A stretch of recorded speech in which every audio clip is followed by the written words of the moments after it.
Brilliant. So as you're all aware, today's topic is about disability and sexuality, the naked truth, being LGBTQ plus and body positive. I'm particularly excited because I wanted to bring this conversation forward for a very long time, and it's finally happening. Sex and sexuality are favorite topics among mainstream LGBTQ plus society.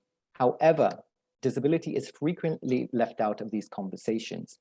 Now, is this because disability is considered incompatible to sex-related topics? I think we all know the answer to that. But today, with the help of our panelists, we will reflect about this, and we will take our time and talk openly and honestly about disability and sex positivity. We'll talk about intimacy, we'll talk about love, dating, and being able to express these aspects of our lives freely. We will also talk about the stigma that is deeply rooted in our community, and of course, the taboo that comes with it. Although we will be talking about sex and sexuality, I want to reassure people that we will be doing this in a tasteful and respectful way, avoiding language that can be considered offensive. So I think we can start with the introductions. So some of you already know me. My name is Daniel. I'm a co-founder of Parapride, and I'm Community Engagement Director. My pronouns are he, him. I identify as a cisgendered gay man. I live in London. I'm originally from Italy, but my ethnic background is from Eritrea. So I'm a person of color. I'm a double lower leg amputee. I usually walk on prosthetic legs, although you cannot notice right now because I'm seated. And as I speak to you, I'm in my home, I'm in my living room. I'm wearing a dark hoodie. I have short, dark hair. I am shaven, stubbled, let's say, with a little goatee below my lip. And in the background, there's some plants and some pictures on the wall. Like I mentioned earlier today, I will be co-hosting the event with my colleague, Essie. So Essie, would you like to go ahead and introduce yourself? Hi, everyone. Thank you very much, Daniel. My name is Essie Hardy, and I run a business called Celebrating Disability. And I also volunteer with Parapride as one of their trustees. I identify as a cis female, and my pronouns are she, her. I live just outside London in North Hampshire, just outside Basingstoke, so kind of like actually Hove, but actually Bramley instead. My background is described, so I am wearing a red top with kind of like a, I don't know what you call it, like a cow lip coming down. I've got short hair, which is a bit messy. I need to go to the barbers. I am a person of color. Behind me, I have, my door is open and you can see a scratch map on the wall behind me. I have a bed. There is also a straw pointing out where my drink is. And then behind me on the other side, I have a lamp and a printer.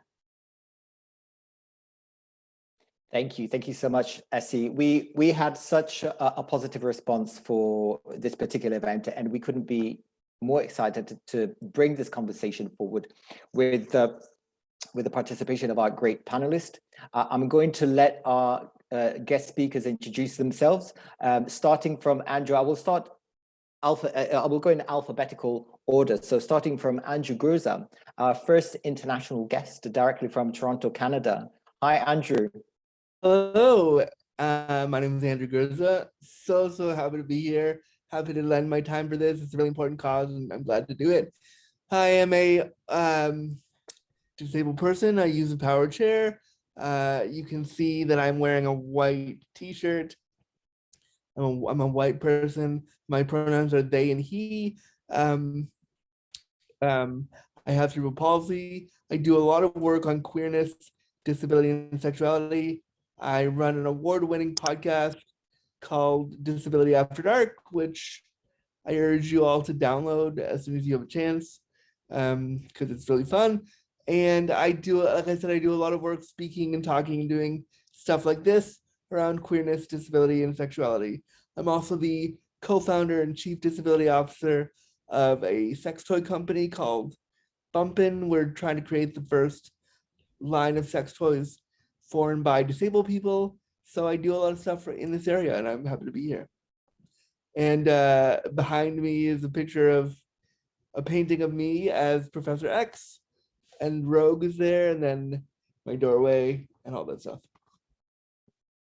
Thank you so much, Andrew. And again, thank you for being here. Next up, Damien representing Enhance the UK and Addressing Disability. Hi, Damien, and welcome for the first time. Hi, thank you so much for having me. I'm looking forward to this.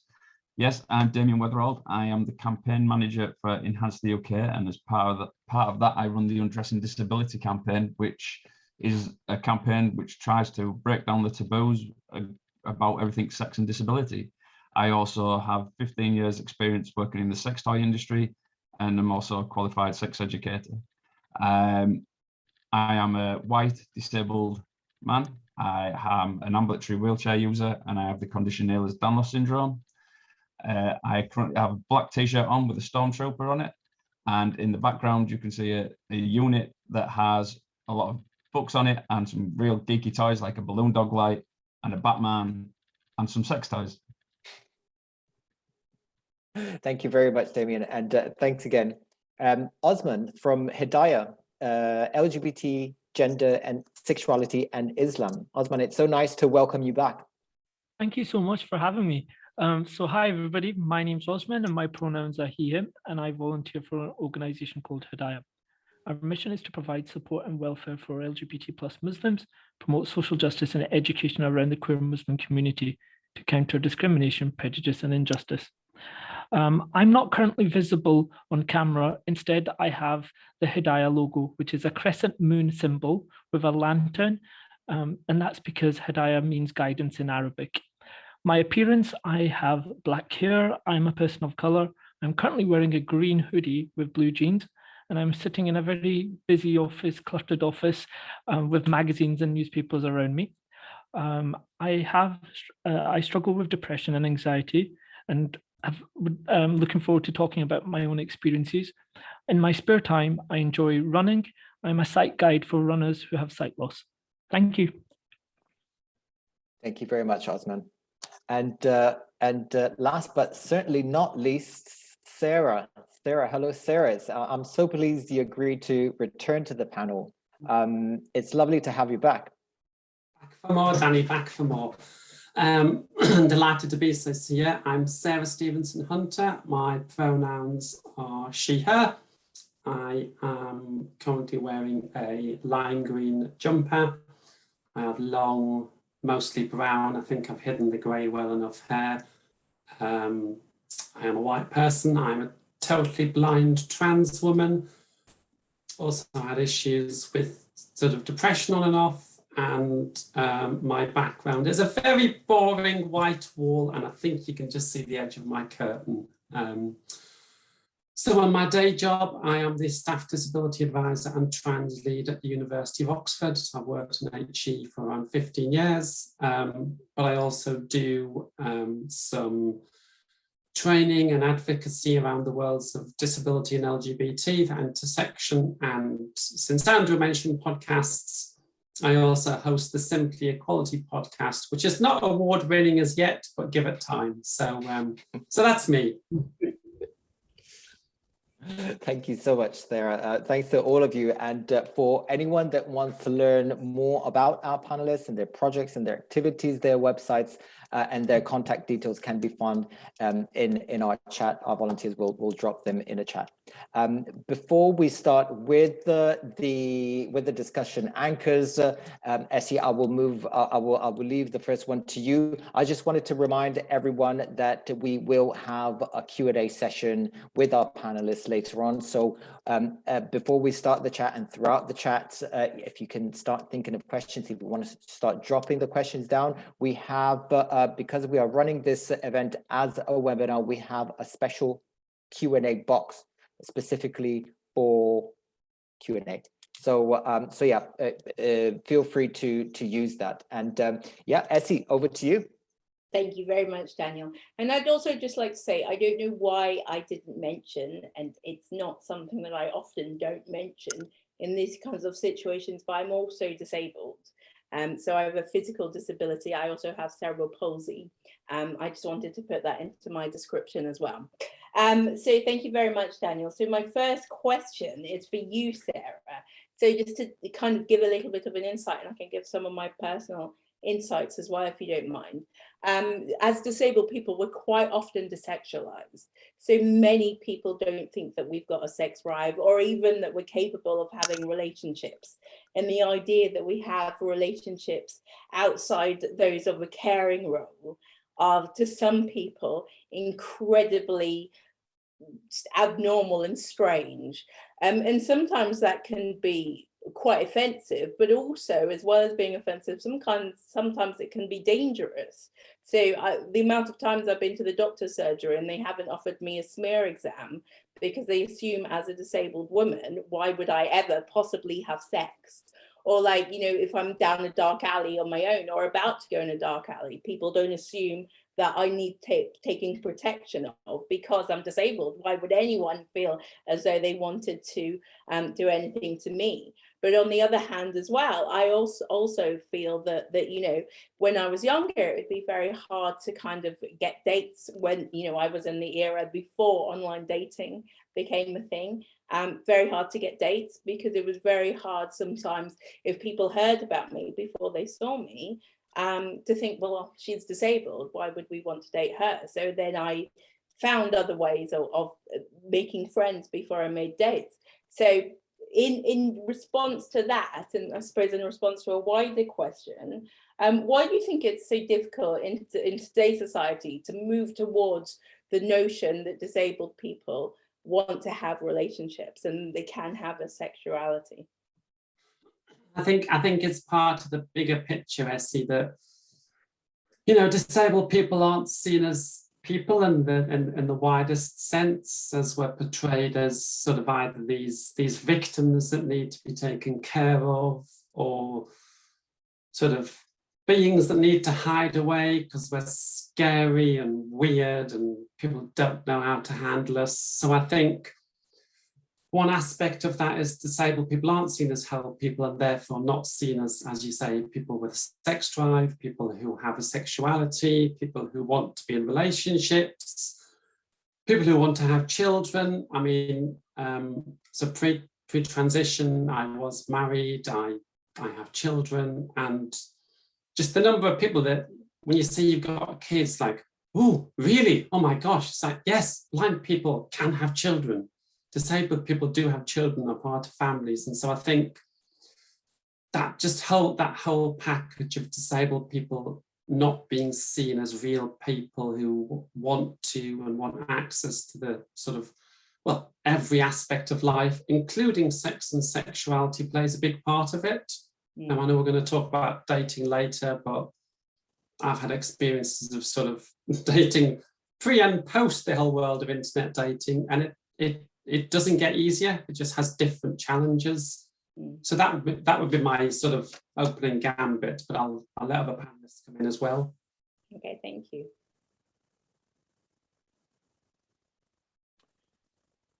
I'm not sure, Danny, who would be next to answer. Well, yeah, so the first one, after Sarah, Andrew, would you like to add anything else?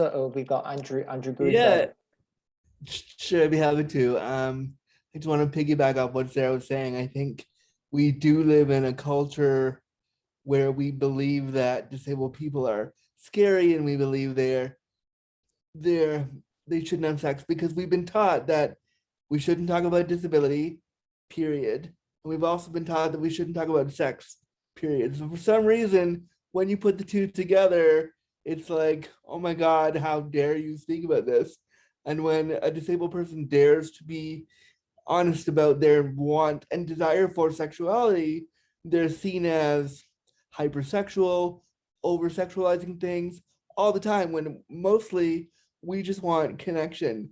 And I think that in order for us to consider disability and sexuality as a real part of life, we have to remember that all of us will if we're lucky enough to live long enough, we will experience disability at some point in our lives.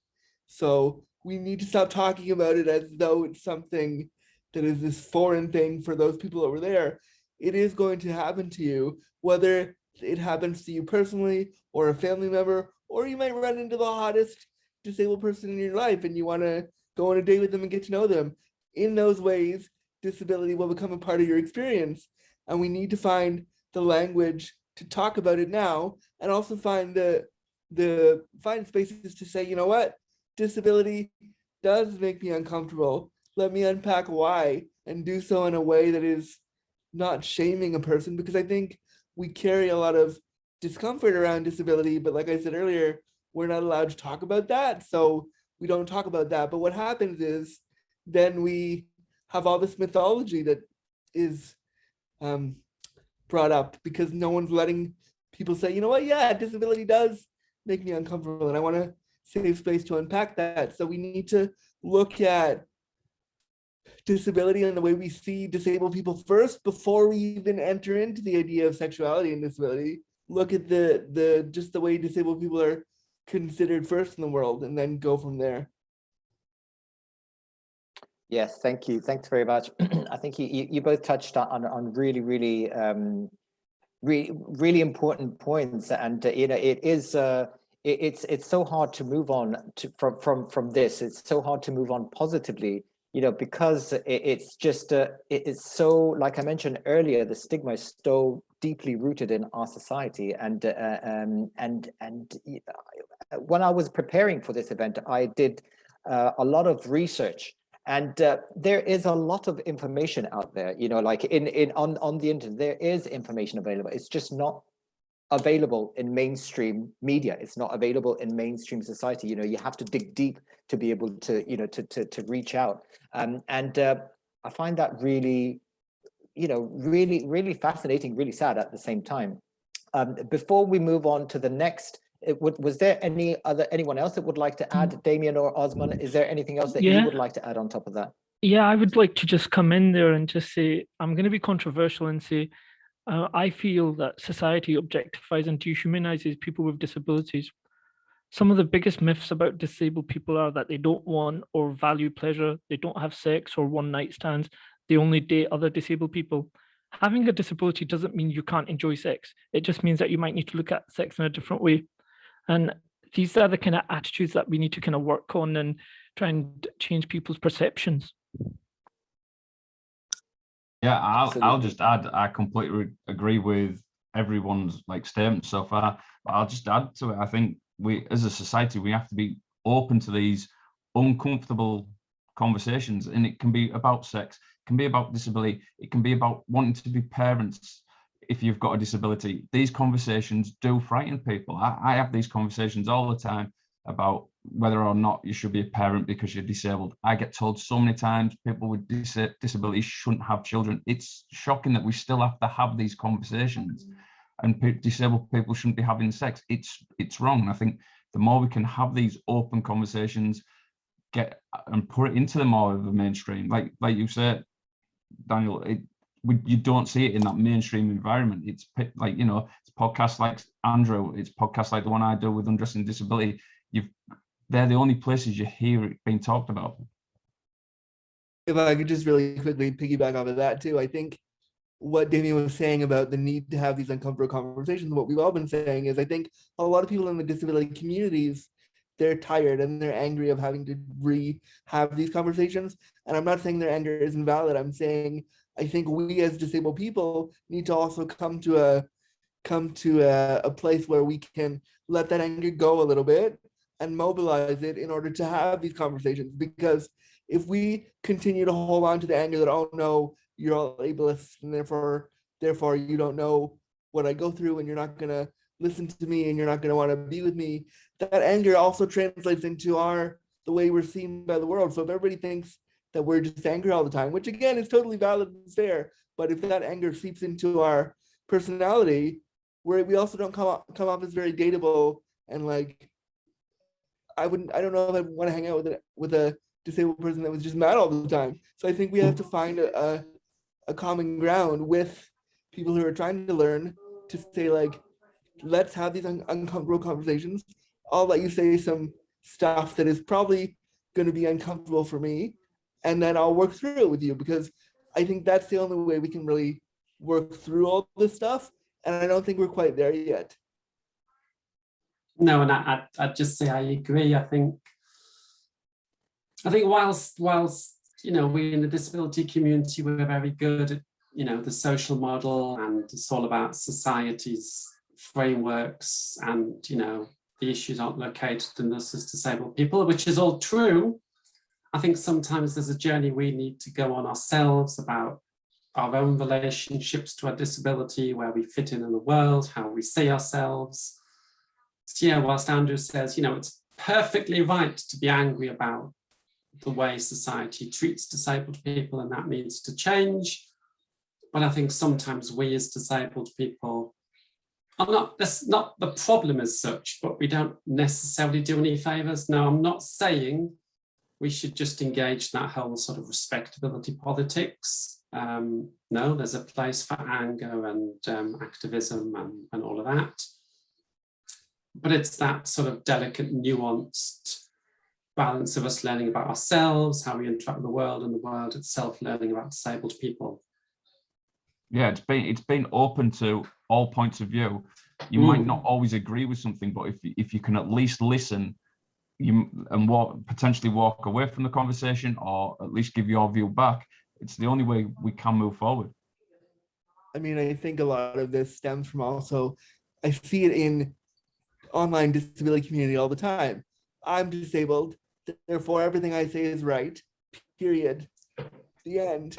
And we don't end up having a conversation, which I think turns a lot of people off and pushes them away from wanting to engage in these conversations. Because I have people ask me all the time on social media or on the apps, like, hey, so if we were to hang out tonight, can you get an erection? And if I came back with, well, screw off, you're an ableist, like that, like, yes, what they asked was horribly rude and horribly offensive, but at some point you have to give in and say, like, okay, how can I walk you through this so that we can have a good interaction? And if I do want to hang out with you later, maybe we can. And I think the anger that we hold because we've been so oppressed for so long is really impeding our chances to explore relationship, because we're so angry that able-bodied people have oppressed us for so long.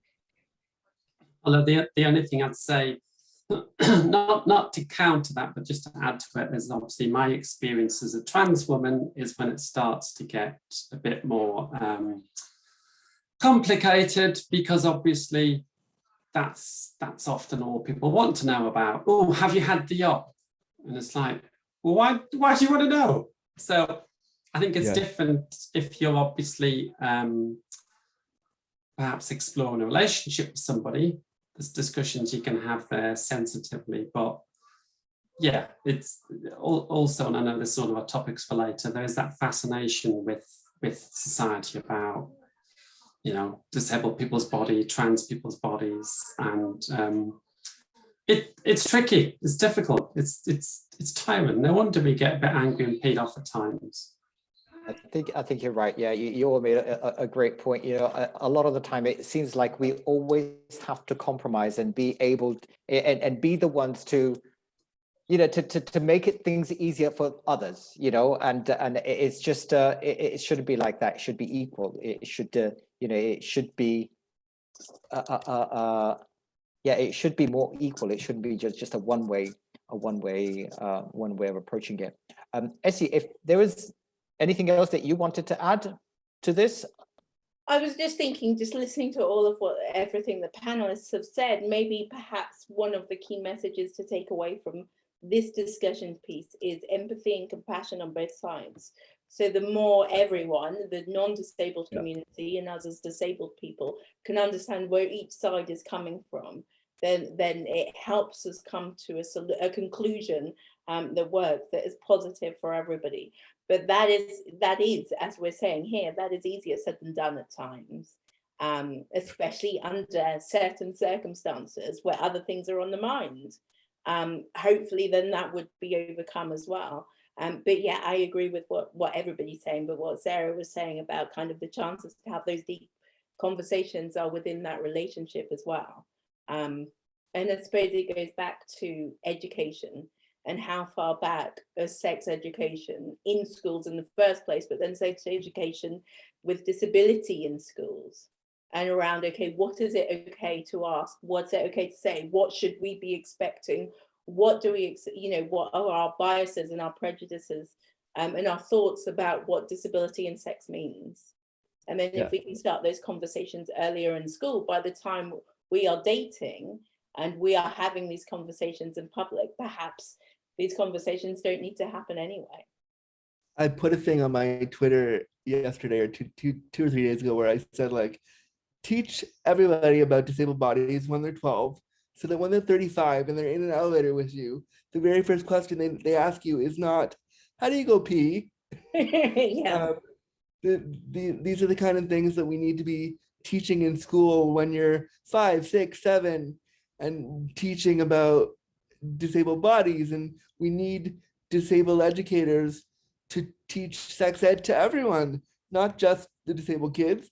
We need disabled educators to teach sex ed, period, because then all of the kids will get to ask questions like, hey, how does Johnny in his wheelchair use the bathroom? Can we talk about that? Like these are a lot of the questions people have when they're 35, 40, 50, asking us are holdovers from when they were 12 that nobody answered for them. So we really need to start this stuff way earlier than we are. Thank you.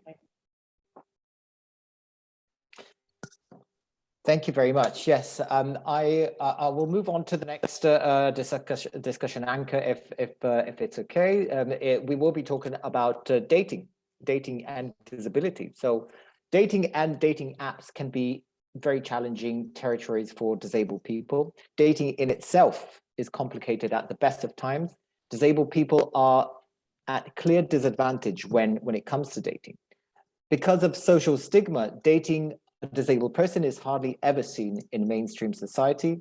Many disabled people have reported feelings of a great deal of pressure to disclose their disability when using dating apps, because people either feel sorry for you or they're put off by disabilities, and before you know it, you're ghosted.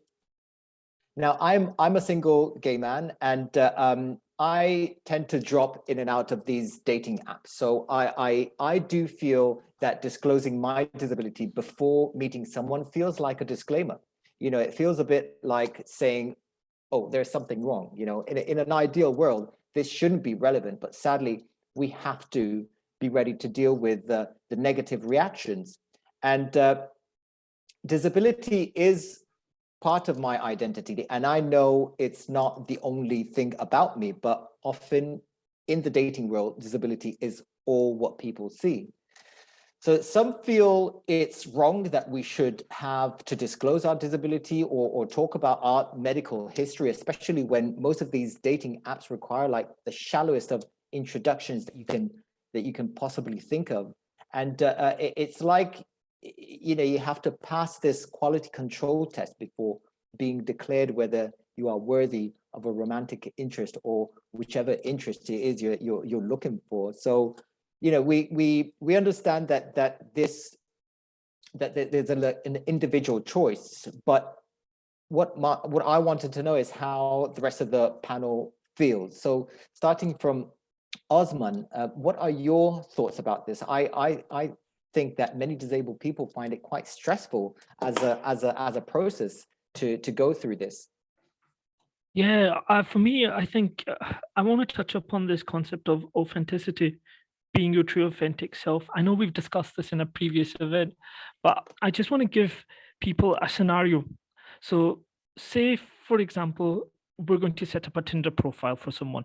First, you have to choose a picture. Now, do you take a regular picture that is unedited, or do you post one that has a filter or has been retouched by Photoshop? If I'm honest, I think these days beauty standards have become really hyper unrealistic. Sometimes people who might have scars, or say, for example, I have a patchy beard, do I retouch that in order to get better matches? Then you put your age, and then do you add or subtract or use your actual age? And taking into consideration ageism is real. Then you put your body of the posting and you have to think to yourself, do I disclose my disability and lower my chances of a match, or do I talk about my disability in the body of my description? And if I post, what is that going to do to my chances of being matched? And I think there's a lot of pressure on people, and this idea of,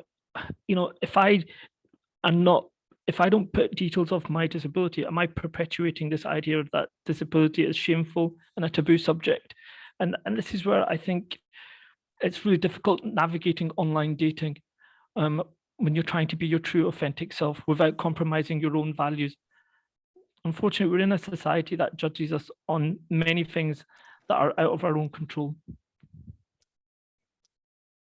Thank you, Osman. Yes, you touched on a couple of really important really important points. Like there is almost like a fictional image of this beauty that people have in mind that is completely unrealistic. Sarah, is there? What about you? What do you think about, like, is there an acceptable approach or like a best practice when it comes to dating? I think of a lot of it does come down to personal choice. I've just seen somebody put in the chat as well, a whole comment about being trans, and if you don't disclose that. So for me, I haven't had to deal with dating apps, I would say, thankfully, because the whole issue of them and their accessibility is another nightmare.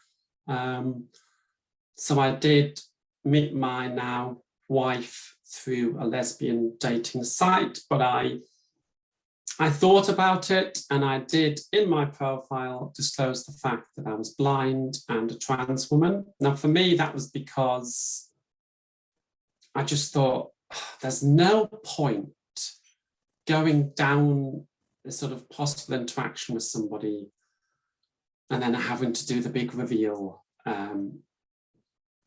So for me, I disclosed that, which I'm not saying everyone should do. I mean, part of the reason as well was, the fact I'm blind. If I was getting to know somebody and I was then going to meet them on a date, then I'd be like, well, how am I going to get to that date? I'm going to have to tell my potential date how they're going to know it's me. How will I find them? Where will we go? Perhaps they'll have to guide me because I have no vision. So I just figured I'd be upfront from the start. I'm not saying that wasn't without its problems. I'm not saying that didn't put some people off, although interestingly, I think you find even these online dating sites, some people just don't read the flipping profile. Some of the comments I had, and I'm like, look, have you not read the profile? I'm blind. It's no good you sending me more pictures because I'm not going to see them. So I think for me, personal preference is part of it, and I've chosen to be upfront. I was probably at a different stage as well in sort of, new relationship. I think there is no sort of right or wrong. I think it's about preference, and I can understand reasons sort of either way. Thank you. Yes, I think that's also very true. Some people feel that telling someone they're disabled before meeting them, or while chatting online, serves as a handy test to skim through the process. Like, say, if you're not interested, you can easily just pass to this, put to the side and move on. Damien or Osman, would you like to add anything else to that? I'll add. I was very lucky in some respects. I've never had to use dating apps or anything like that. I met my wife 22 years ago, so that was before these sort of things were even around. But as someone who had a hidden disability, I had the conversation very early with my wife about what my condition was, how it would potentially affect our relationship and things like that. And it was not an easy conversation to have, but I found at the time it was the right thing to do, rather than try and hide it or anything like that. As someone who had hidden their disability from a lot of people due to stigma and things like that, I found having that conversation with my wife, like, then was so easy to have, and it was one of the best things I ever did. Thank you, Damien. Yeah, I think each has its pros and cons. If you put it out in your bio or publicly declare it, it probably means that you're less likely to match. But if you omit in your bio, then when you do match with someone, you have to kind of add a disclaimer, oh, by the way, and then that takes a toll on your mental health, and it's quite an enormous amount of toll on your health. And the shame that you feel about your disability, for me, I think it makes you feel like you're lying to the person from the very beginning. So our disability is just a small part of who we are, and it shouldn't really define us or what we can do in a relationship. That's what I'd like to finish on. Just to add what I was saying, I got to admit, having that conversation was one of the scariest things I have ever done. Because it could have gone either way. Luckily, she's been so supportive. She's been with me through thick and thin where my disability has been concerned. So I was lucky. I know not everyone can be like that, but that was just my experience of having that conversation. Andrew, do you have anything you'd like to add? Yeah, I just wanted to follow up on what Damien was saying, because I was like, yep. I think we should, that's what we should focus on, not so much the disclosure initially, but the conversation afterward, like Damien was saying. Even if they know you're disabled, if I say to a guy in an app, hey, I'm disabled, are you okay with that? Their immediate response to be politically correct will be, oh yeah, no problem, no big deal, it's not an issue, don't worry about it. And then they come to meet me for a hookup or for a date or whatever it is, and they go, oh, I didn't realize you were that disabled. I didn't realize you needed like that much help. I didn't realize you needed care. I didn't understand all these parts of your life. So I think it's less about disclosure. And on the apps, I'm very, like, I go on queer male sex apps, which are very much geared to, can we meet in the next 30 minutes? And if you don't look like a Adonis god, I won't talk to you. So I go on there and I'm very clear about the fact that I'm a wheelchair user, very clear about the fact that I, like, one of my names on there was once like bear in a chair, or, you know, touch my joystick, something really playful to show them that disability was fun. But also then I would have to do further disclosure of like, yeah, I need help. Yeah, I'm gonna need some assistance. And that's the part where they get really afraid. If you say, am I disabled? Are you okay with that? They go, oh yeah, no problem. But when you start peeling away the layers of what that means and how much help may be required, or what kind of assistance you might need from this person during the date or during the sexual encounter, then they go, oh, you're like really disabled then? So, well, yeah, I wasn't lying. Yeah, how blind are you? Well, I'm really blind. I'm like totally blind. I think, you know, I think that's a really good point, Andrew, and I think all those points are really good. I think you're talking there specifically about physical disability, but I know, for example, people with mental health disabilities who again find it really, really difficult to disclose, as you were saying as well, Osman. And actually, when you say actually you might not be able to see it, but my impairment means that I get very obsessed very quickly and very possessive over a certain person, not deliberately, but just because, you know, that's part of my impairment and who I am.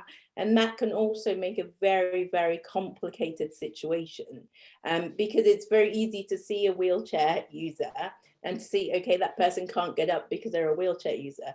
But it's also very easy to forget somebody's mental health impairment when it's invisible, and forget actually the things that are happening are not deliberate.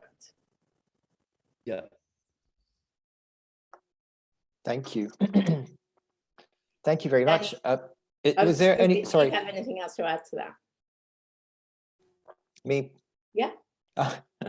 Actually, you know, like you know, I don't want to echo what everyone else has said. You know, I think that everyone made a really, really great point. And if it's okay, I was going to move on to a quick video, actually, before we move on to the third discussion anchor. So This is a short video, 3 minutes, from a YouTuber called Annie Delaney. She identifies as queer, as disabled, and I have to give credit to Osman and to Hidayah for introducing me to this video. Some of you may be familiar with it. It has been a while around for a few years, but it is very relevant to the discussion we're having today. It's for women sharing their thoughts about the misconceptions related to disability and sexuality, and the video has subtitles. So Regev, if you want to go ahead and play the video now, that would be great.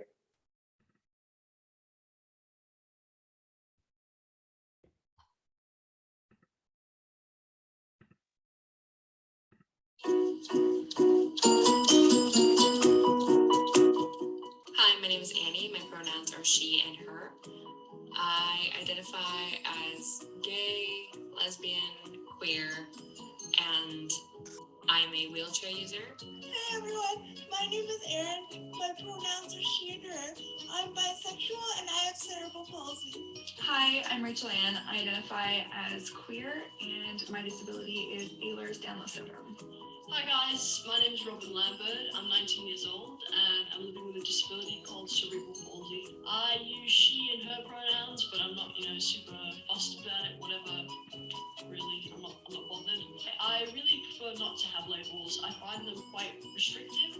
And for my personality, I kind of just feel that, I'll like who I like at a certain time. I'll dress the way I want to dress on a certain day. I'd rather people just see me for Robin rather than for these other things. What are some misconceptions you think people have about the sexualities of disabled people? I definitely think that there are two extremes. I think that people either hypersexualize or desexualize people with disabilities. I think a lot of people perceive disabled people as completely asexual, or they over-sexualize them and their sex is considered fetishized or just like over the top, like overly sexual. So it's at extremes. So you either have like the asexual disabled person or the super sexual, deviant, sexualized, deviantly sexual disabled person, basically. Usually the hypersexualization is a fetishization of people with disabilities, or they assume that people with disabilities are completely non-sexual. I think in general, there's still this perception in society that people with disabilities are, pure and virgin and almost childlike and really, asexual. When obviously that is not the case. People with disabilities are, sexual beings, just like most other people. They have sexual urges and they have different sexualities and different genders. And, being the biggest minority in the world, it's only understandable that, amongst that, there's going to be people that identify in many different ways, and there's going to be many different individuals within that group. I just don't think that disabled people are capable of having desires or carrying on those types of complex interpersonal relationships. And I definitely think people never assume queerness when it comes to disabilities. It's usually a hetero hypersexualization or complete desexualization. I don't think they ever think about like homosexuality, bisexuality, pansexuality, polyamorous, like never think about anything outside of heteronormativity.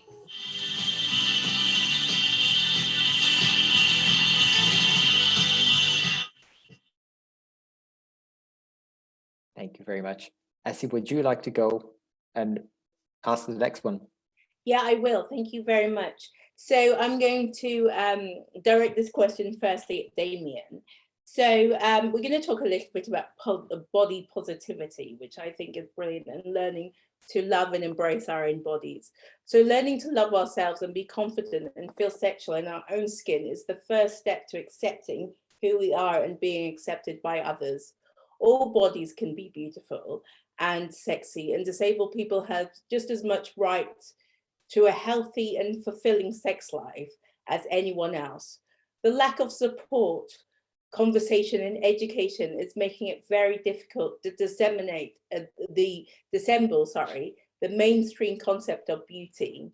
So how do you think we can make information and education more accessible to everyone? I think it's something that was touched on in an early conversation. We need to start these conversations in education very early, maybe 5, 6, 7.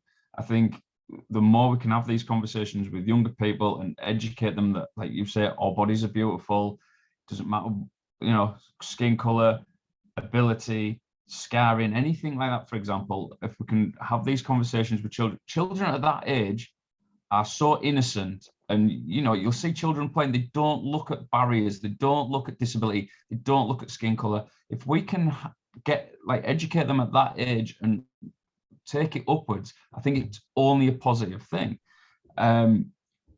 Just to touch on something, when I did my sex educators training, in the whole course, disability was mentioned once. Jeez. And it was like shocking. You know, as someone who is disabled, I found that like the lack of sex education I had was shocking anyway in the 90s, but disability was never even like thought of being mentioned then. And I think that had an effect on my later teens. I think if you look at how, if disability had been mentioned about how my condition might have affected me, like with it being genetic and things like that, how that will affect a later life and how it might affect my sex life, I think it's a natural conversation to have. I know it frightens people, but if we can, like, you know, have these conversations early, it helps the young people nurture it, take it into generations. You look at older generations now and you can see some of the stigma that they still have, because I feel is because they weren't educated at a younger age.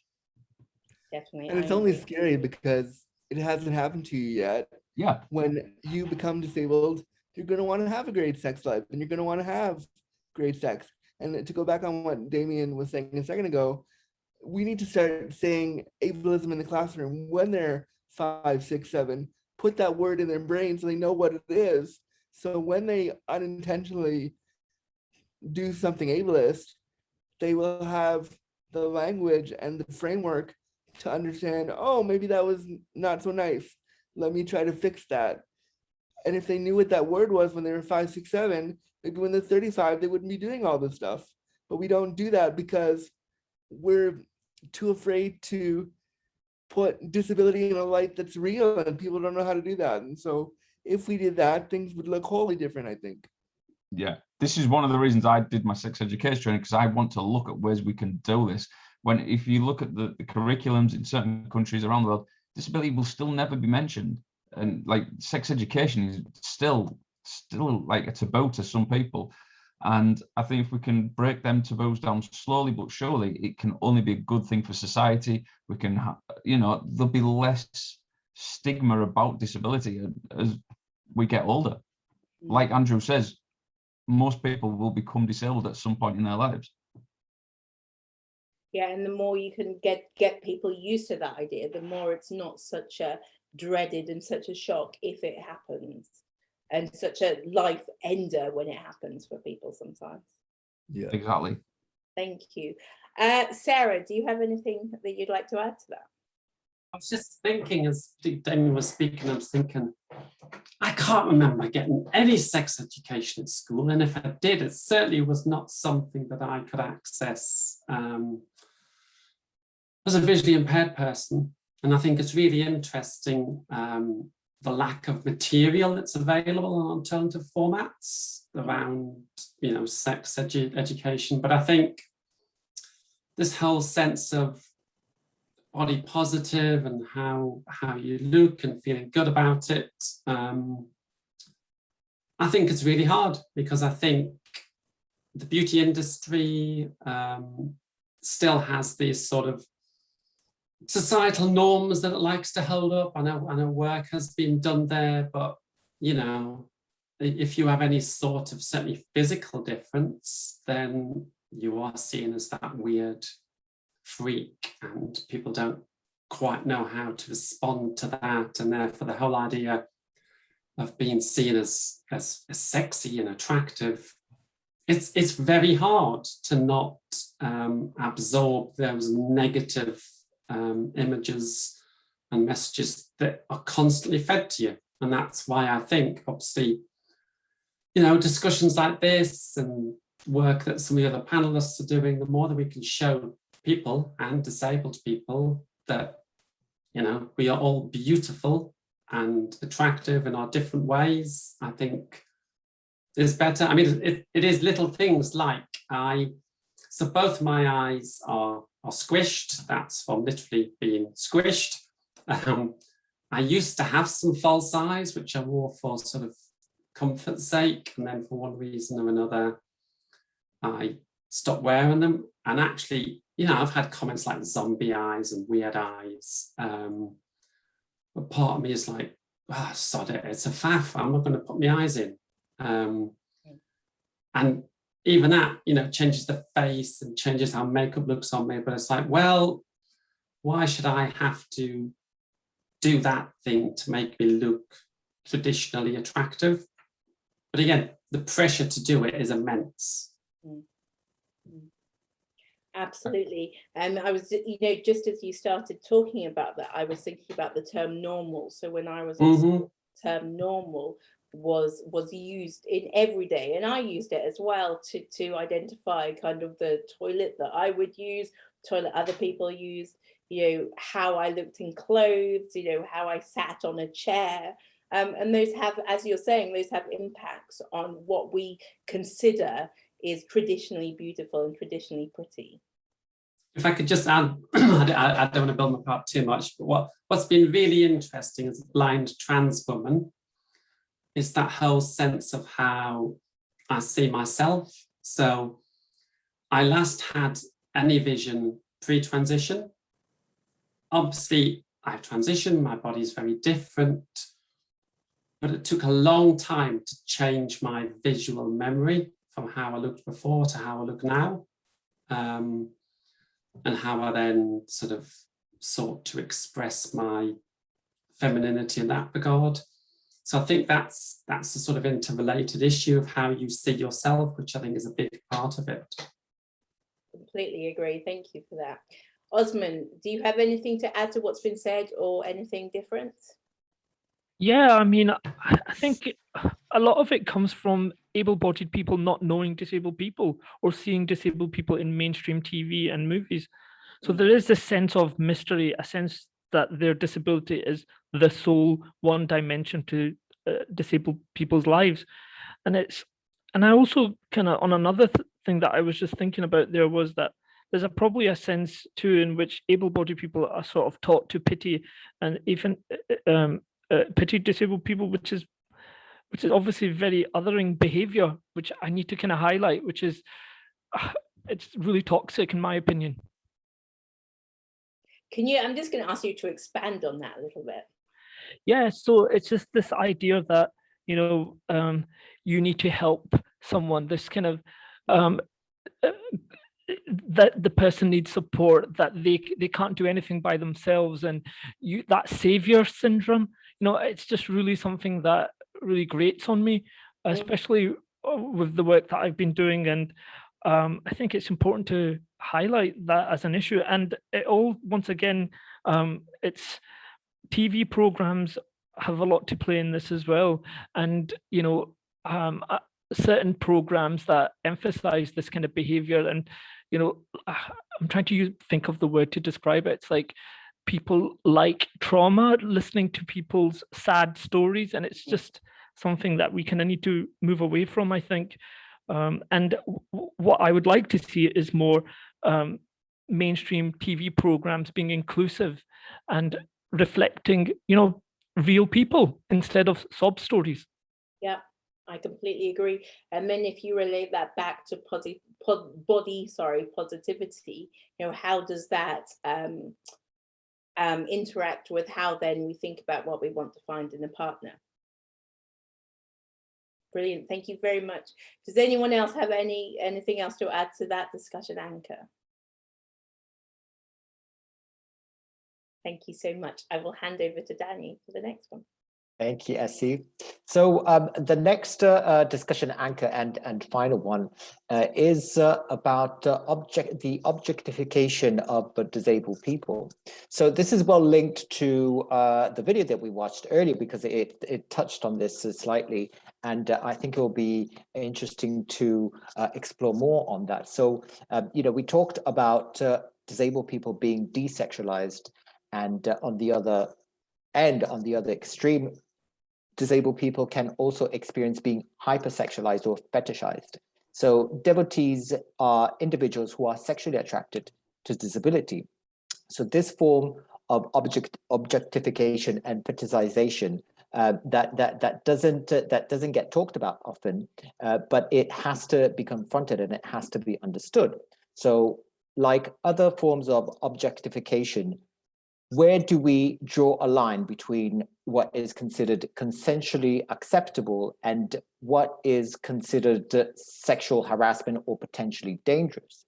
So I can give an example. Once I was chatting to someone online, and after disclosing my disability, this guy asked whether I minded that he was turned on by it.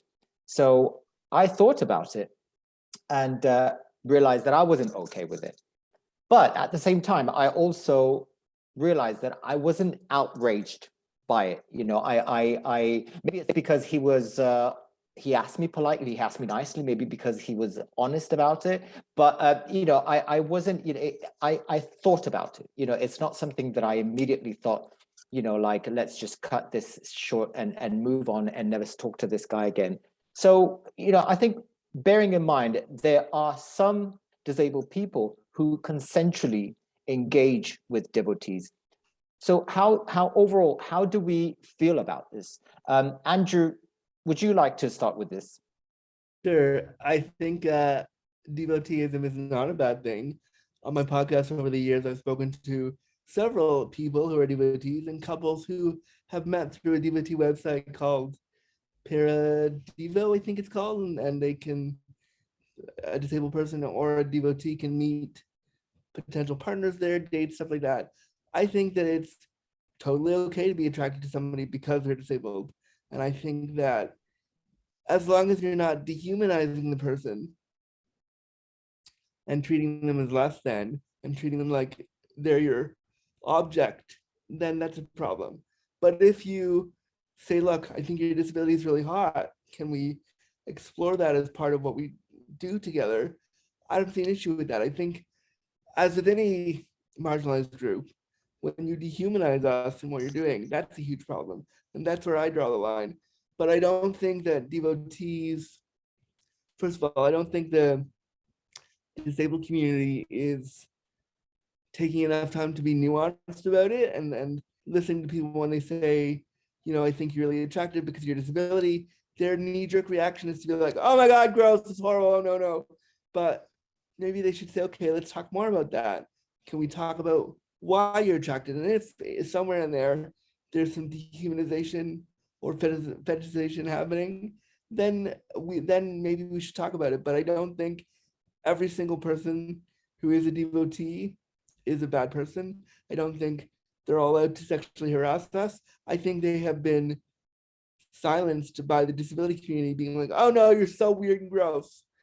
How could you do that? When it's like, but wait, shouldn't we be excited that somebody's turned on by the fact that we're a hot disabled person? Shouldn't we be like finding ways to work within that paradigm? So I think it's really nuanced, and for every disabled person it's different. But the devotees that I've spoken to were really nice and really kind and weren't creepy at all. They just genuinely were attracted to disabled people and they wanted to find hot disabled partners, and I didn't really see an issue with it. Okay, thank you. Thanks, Andrew. Damien, would you have anything that you'd like to add to this? Yeah, just following on from what Andrew said, I agree where he's coming from. I think you can't like tar them all with like all the, the creepy and things like that. I think it's having that open conversation again. It boils down to talking. Some may take it too far, but I think, it's the same with the, people will like, you get people who like people with a certain color hair or a certain body attribute. And I think it goes to that as well. I know people who are really freaked out by it, but I know people who've embraced it and looked for devotees on dating sites and things. So again, it's trying to have that balanced conversation and see where it goes. I think, But it's not just to follow on something that Osman said in the last conversation. I think you can look like devotees in a different way as well. You get them with the whole savior syndrome. You get people who just want to mother you and look after you rather than like let you be your own person. And you do see that in relationships as well. So it's a very different take on it. Thank you. Thanks very much. Sarah, would you have anything to add? Say, like, do you think there could be a different perception to, to this subject coming from a woman, and do you think there would be a difference, or coming from a man or coming from a woman? How do you feel? I find it really interesting because I don't feel that I've experienced it personally as a blind person. But I think as a trans woman, I'm certainly aware of those people that I would say have an unhealthy fascination with trans women and how we have sex and what body parts we've got, particularly what sexual organs. No, I would probably agree with sort of Andrew and Damien's comments that it's not necessarily wrong, but I think my initial response is to be very wary, very cautious. So probably if it was a guy that was sort of approaching me online or something, asking these questions, I guess my initial reaction would be very much like, whoa, what's this about? Now that might be my own prejudices. And I do think, obviously, as a woman as well, then you're probably much more aware of, particularly, the whole thing of the male gaze and the male objectification of women. But again, not all men are like that. But I guess, as I said, from a disability point of view, it's not something I've necessarily thought of. I'm sure there are people out there who have a thing about having sex with blind people. If there are, I wish I'd met them when I was a lot younger. But yeah, it's a good thought. Time to think about it a bit more. Thank you. Thanks, Sarah. Osman, would you like to add anything on top of that? Yeah, I mean, I'm sort of deviating away slightly from the subject here, but I want to talk a little bit about racism. And it's around, saying that, for example, saying that you're attracted to a specific ethnic group or find a particular racialized feature of sexual being, it's not really a compliment or something positive. And that's racial fetishization. This is something that I've experienced myself, especially when on dating apps, and this kind of concept of racial fetishization is kind of racism that goes undetected under the guise of preference. And that's something that I have an issue with. If you want to be in a relationship with a person of color, you should just want to use them for your sexual pleasure, then you're definitely fetishizing. And this is where there's kind of a line that I would draw. I know it's not quite the same, but it's something that I think as a person of color I've come across and somewhat wanted to kind of point out that aspect of it. I think you're right there. There is a link. There is a link between the. I agree. Essie, would you like to add anything on top of that? Just to Osman's point and then Sarah's point a bit. I completely agree. 100% agree. And it always comes under the guise as, I've heard it in the term kind of, Black people, they're better in bed. So again, it's categorizing a group of people in order to feel okay about categorizing, in order to feel okay about categorizing a group of people, which again is as you say, is not okay. And I think I was saying to Sarah's point, but I can't remember exactly the specific point I wanted to get at, but I think what I'm hearing from this whole conversation, and what I completely agree with, is there's such a difference between kind of that a person having the choice and walking in it with open eyes, and somebody being fetishized and being objectified. And I think that's the major difference. Yeah, and that's just what I'd like to share. Can I just also mention that, this kind of I just don't feel comfortable with this kind of idea of being reduced to a sexualized object. And that can negatively impact on a person's sense of personal safety, their sense of self and self-worth and self-esteem as well. Absolutely. I think you're quite right there. And it reminds me how the amount of times I heard people saying, "Oh, I'm not racist. I have sex with black guys."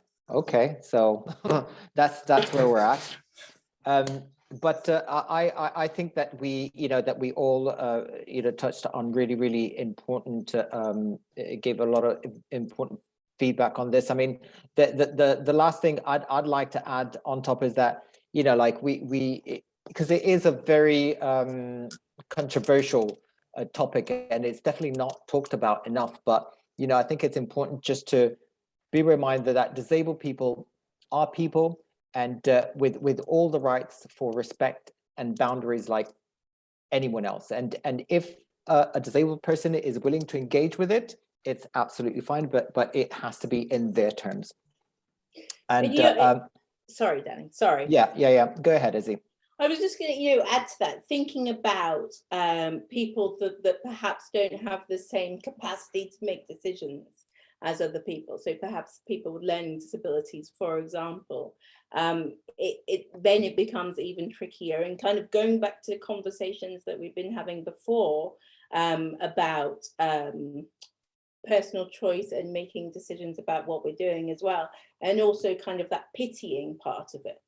I would, and if we're thinking about kind of that fetishizing from that pitying point of view, I want to have somebody that I can perhaps control. It becomes even more complicated when you think about somebody that can't actually give consent without being supported to make a meaningful decision. So I think that's also something that we have to be mindful of as a disability community and as non-disabled people as well. Absolutely. Thank you very much. If there's no one else that would like to add on top of that point, perhaps we could move on to the Q&A. Essie, would you like to kick off? I haven't even had time to have a. I can see there are quite a few questions there. So, do you want to have a start on that? Sure, I've been looking through the questions a little bit as we've been talking, and there's been some questions that have been covered in the responses that we've given already. So I'm going to first of all go to a question that hasn't been covered so much in the response. So this is from Alex. Hey Alex, from Alex. Hey Alex, from Bud Pride here. What can potentially be more effective to create a mentally secure environment for members of the able-bodied community to openly feel that they can ask questions and create an open and hopefully appealing, engaging dialogue to bridge the gap between the communities? Who would like to start? I'll jump in. I find this really interesting because not just on the question of sexuality, but just generally issues around disability, around LGBT issues. I think you can quite quickly tell when somebody wants to engage in a sort of meaningful discussion, when they're coming at it from a point of wanting to learn, an openness, as opposed to somebody that's very quickly got their own agenda and they're not willing to listen. So I think being aware of that, and I know as disabled LGBT people, we can be prone to hypervigilance, and that's totally understandable because we live in a world that likes to other and stigmatize us. So I think being open ourselves, but I think just creating that environment where we say, look, we might want to talk about things that we're uncomfortable with. If at any point you're really not comfortable, then you can say so, and people should respect that. But I think, having those conversations in that spirit of openness and honesty, which again, is a risky business because you're putting yourself open to being rejected and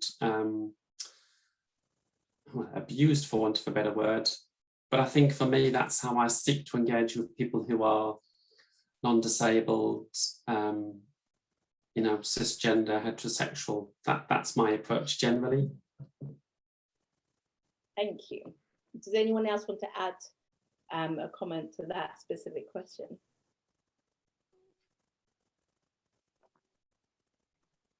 Danielle, do you want to choose another one? Yes, there's quite a few here, and I was doing the same. I also trying to select something that hasn't been touched. So Lee Gale is asking, we've heard a lot of talk about body positivity.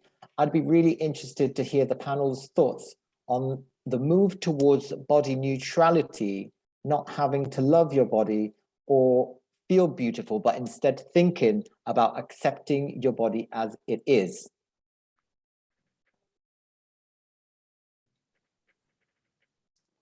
Come on, I'm sure that people have got comments. I don't want to just be. I think it's a really good question, because I think it's you know, the whole love your body. It's hard to do that sometimes. Like, you know, you've got, is that whole thing of accepting. I know, for example, with my condition, my joints dislocate really easily and things like that.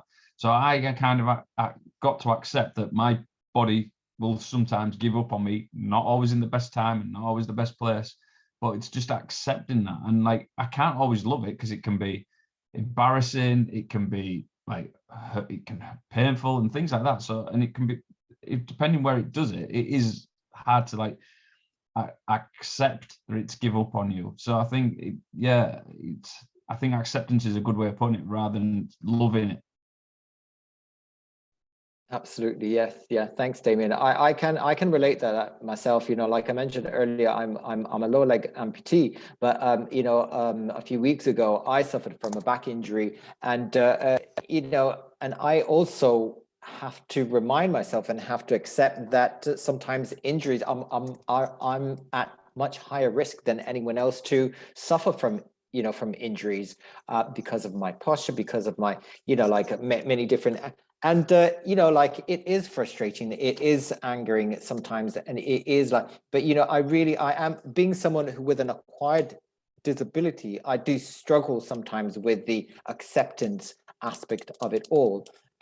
So yeah, I can totally relate to that. It is a difficult one to, you know, to have to accept.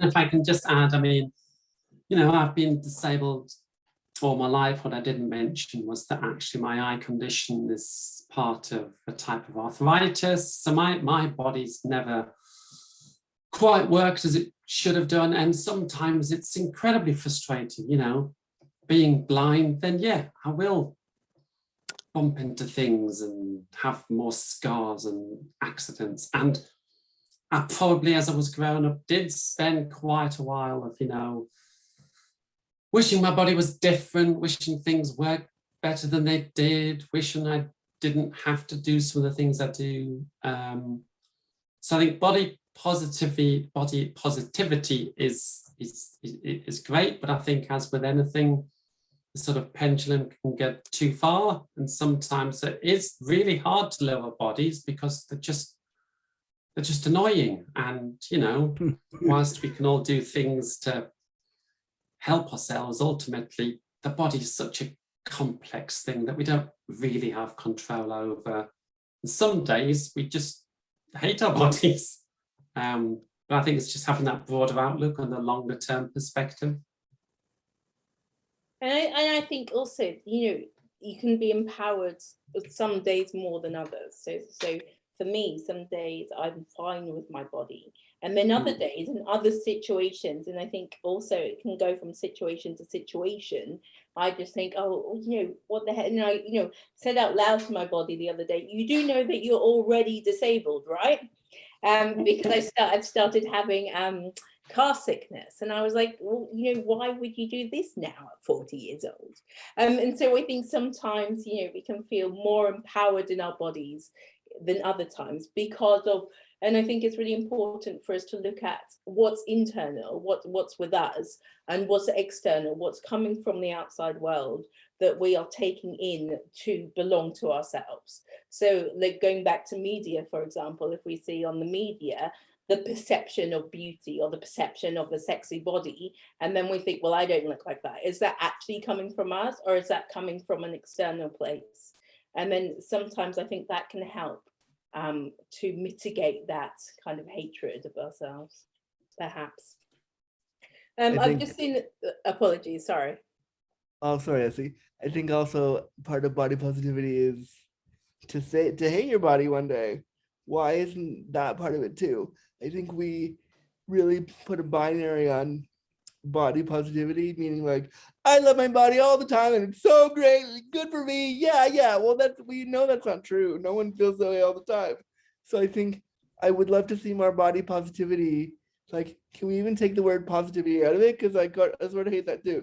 Can we just talk about like body realness? This is how I feel about my body today, period. Whether it's good or bad, it's a feeling and I'm allowed to have it. And I don't think we do that enough in body positivity movements generally. And we certainly don't include disabled bodies in imagery we see around body positivity. So that's part of why I started the Disabled People Are Hot hashtag a couple years ago, because we didn't see disabled bodies in body campaigns, and that's a big problem. Thank you. Thank you. I've just seen another question down here that I'd like to pose to the panel. This is from somebody who says, as a social work provider, as a social care provider, the issues I find is that parents can be the biggest challenge and not allowing the person to have the kind of independence.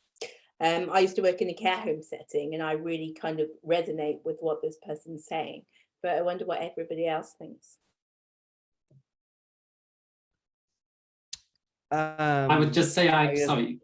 Go on, sorry, should we go Andrew and Sarah? No, go ahead, Sarah. Go ahead. No, well, I was just going to say, I completely agree. I think my I wasn't in social care, but I just think growing up, my parents were just terrified of me being out in the wide world. Now, they didn't cuss at me and sort of stop me, but I think out of that wanting to protect and sort of protect, there was that fear. And then you start thinking about relationships and it's oh my gosh, you got enough to deal with. They want to prevent you from doing that. So that's my perspective. But Andrew, go on. I forgot what I was going to say, so I have nothing else. Shall I get the question back? Hang on 2 seconds. So actually, I remember enough. What advice would you give to this person's a social care and they see a social care worker, and they see a lot of times parents holding their young people back from having relationships for fear of something bad happening. So what kind of advice would you give, or what experience would you give that can support the person to know what to do in that situation? I would suggest that the disabled person remember that when their parent was growing up and raising them, their parent was learning about disability in a completely different way with super outdated values. For instance, my mom does my care a lot and is a big part of my life, and we travel all the time, and she's my carer when I do talks and all those things, and she still uses the term special needs to describe disabled people. And my reaction as an activist is to be like, oh no, that language is not appropriate, blah blah. And I remember when I told her that I worked with sex workers, her very first response was, good for you, that's amazing, but also, are you being safe? Is it okay? Like, should I be concerned? She was concerned. And I think that the advice I would have for the disabled person is to sit their parent down, remember the generation their parent came from, and be like, okay, I get this, and I understand what you're trying to do. Can we talk about how it makes me feel? And don't be like, oh my God, you're my parents, you don't get it, you're being so suffocating. They're just coming from a different generation where disability was understood a lot differently than it is today.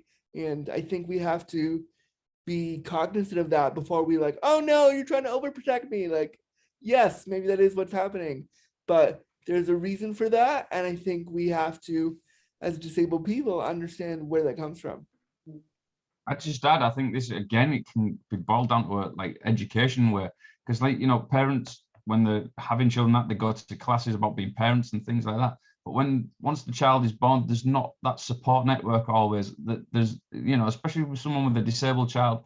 Like my mum was a nurse, but she still struggled dealing with some of the stuff that I went through with a disability. So I think if there was somewhere parents could turn to, and there is maybe more groups now because of social media and the internet and things like that, but it's just having that support network around them. Yeah, and I don't let that child grow. I don't think the groups should be led by parents. I think the groups should be led by a parent and their disabled child together should do a group. Yeah, I don't see a lot of groups where I see a lot of groups for parents. I don't see a lot of groups where the disabled child's also there being like, hey, let's talk about this together.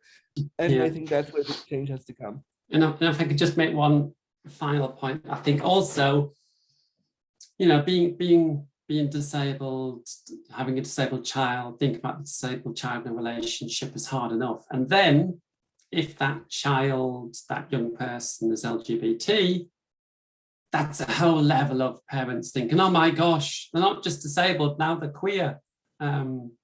That's just even more complicated. And how's that going to happen? So, and again, I think sometimes young people who are queer and having that sense of their own gender identity, sexuality can be like, well, my parents have already got to deal with the fact I'm disabled.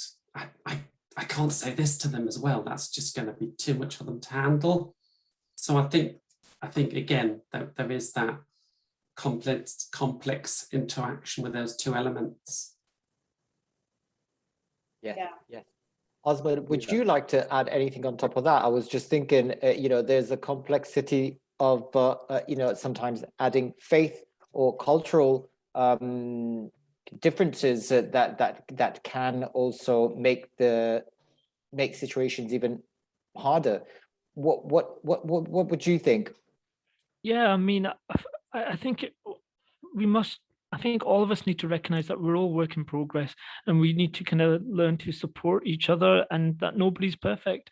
I think for me, you know, we're all individuals and we have different aspects of our identities, and each of those have their own challenges, and it's being able to find that supportive group, that network of people that can support you. And what I mean by that is having your own tribe, and that's really important, because if, say for example, parents are going online and reading up, it's not the same as actually speaking to someone with that lived experience. Like the event that you were running today, you know, you're getting to hear from people with that experience, you know, rather than reading about it in a book as a case study. For someone, for me, I think it's important that we ultimately watch what we consume in terms of the information that we mentally consume, the principles, whether it be religious or spiritual, and just be generally aware of consumer cultures and societies that we live in, and try and help grow as individuals.